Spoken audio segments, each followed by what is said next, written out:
Now, earlier in the day, the commissioner responsible for economic development on the continent, Dr. Anthony Maruping, held a briefing at which he told the story of where things are, how we've, the sort of things that we've done over the past year, and what it is that the commission is doing to take Africa forward in the next year and over the next few years. Well, I caught up with him after that briefing and began by asking him whether, in fact, some of the comments that he made at that briefing are not pouring cold water to some of the good work that he said has already been done.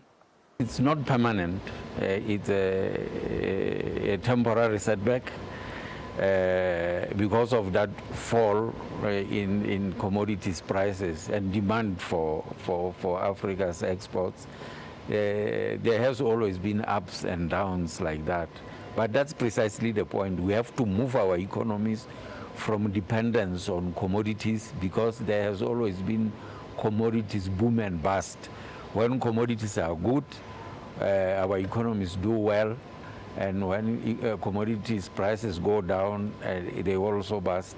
But also, it's a bit of a fluke, because at the time when we say they are doing well, in as long as we depend on export of raw materials as they are without any value addition, what happens is that actually the firms or the companies that are in extractive industry are predominantly foreign. And when they have exported and have had their earnings, those earnings are repatriated to their so really it's always only a small part that benefits our economy, even during that boom. So if we now transform our economies such that we can add value, then we will be creating jobs at every step of beneficiation, every level of beneficiation. But does the continent have what it takes to do that? Can we move fast enough, for example, around beneficiation? Yes, that's why we were saying the first thing to do now is to manage the situation very well. You know, fiscal and monetary policy, macroeconomic and financial management, in addition to humanitarian interventions. But that's immediate. In the meantime now, we have to embrace Agenda 2063, because Agenda 2063 has all that, you know, improvement in productive capacities, diversification, which makes the economy resilient both to internal and external shocks, and that value addition now which creates jobs at every stage of production and includes more people and tackles poverty. All that is in Agenda 2063, and accelerated integration. When it's integrated, it becomes more attractive to investors because it's a larger market, and it allows optimal distribution of factors of production. Now, apart from these, you know, external forces, there are things that are within our means to actually control and deal with.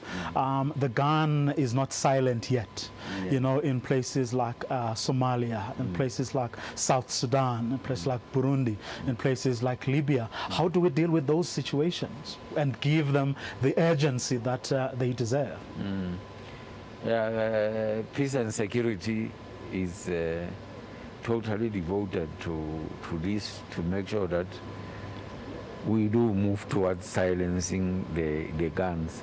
But another approach, because it's egg and hen, because there is poverty, there is conflict, and because there is conflict, there is no development, there is more poverty, and it goes on and on. It's like a whirlpool throwing us down. So somewhere this has to be cut, and one way of cutting it is to accelerate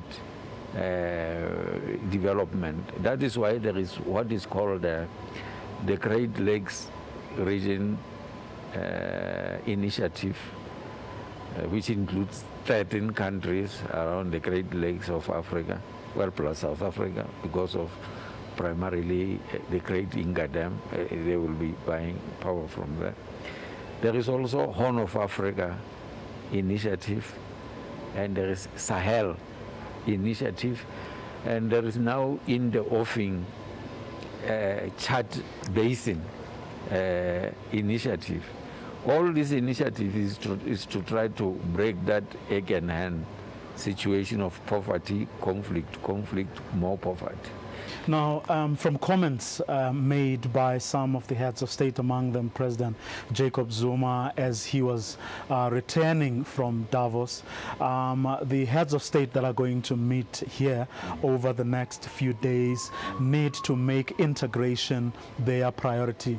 He highlighted the fact that 3 regions are already together to a very large extent, and the need for the rest of the regions to come on board.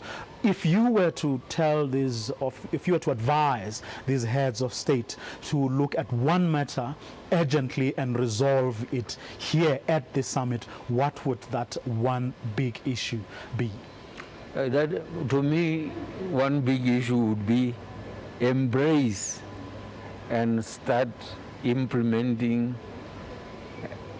Agenda 2063, the first 10-year implementation plan, because that's Africa's blueprint out of the quagmire in which we find ourselves now.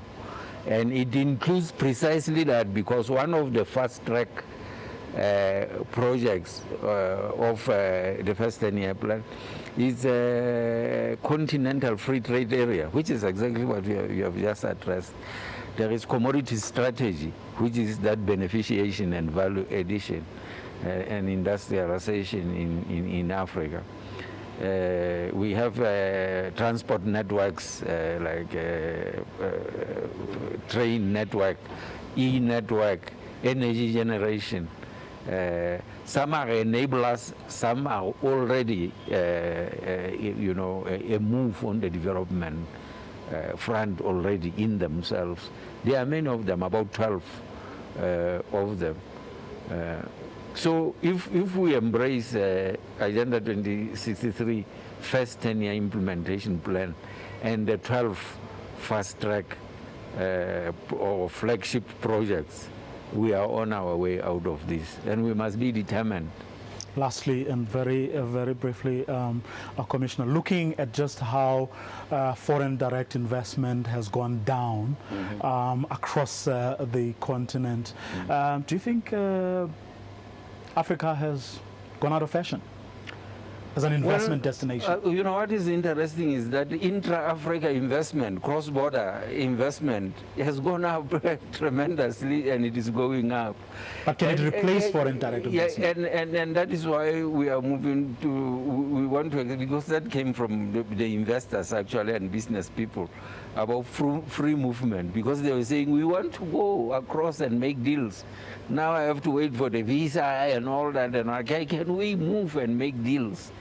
So we think that will help. And the former president of the African Development Bank, Donald Kaberuga, used to tell us that it's not the funding that is lacking.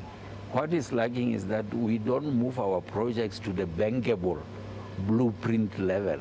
We leave them at the level of an idea, a good idea. And it takes money to move a good idea to a blueprint, to really bankable stage. And that is what is necessary. So that's why African Development Bank has Agenda 50. And even the new president has assured us that funding is there. We can mobilize, and we have a lot of development